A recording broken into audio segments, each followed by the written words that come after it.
लेके चल मुस्कात।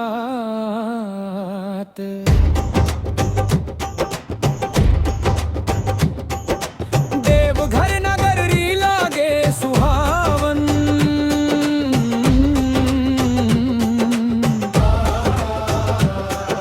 सावन में बरसे शिव के सावन। डमरू बाजे गूंजे जयकार, बोले बिना सुना संसार। मन में रख तू बस एक आस, आ जाई है बाबा सुनी है अरदास। चल से कांवड़िया बाबा के धाम, हर हर बम बम गूंजे बिहार। चल से कांवड़िया बाबा के धाम, भोले बाबा करी है सबके कल्याण।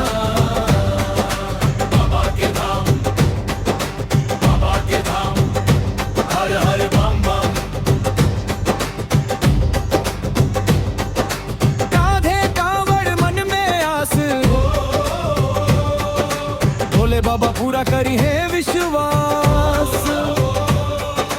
बेल पत्र धतूरा चढ़ाई,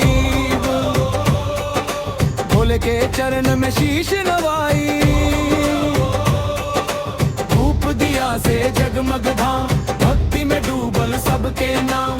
कष्ट कटे मिट जाई डर, भोले के दरबार में मिलेला सर। चल से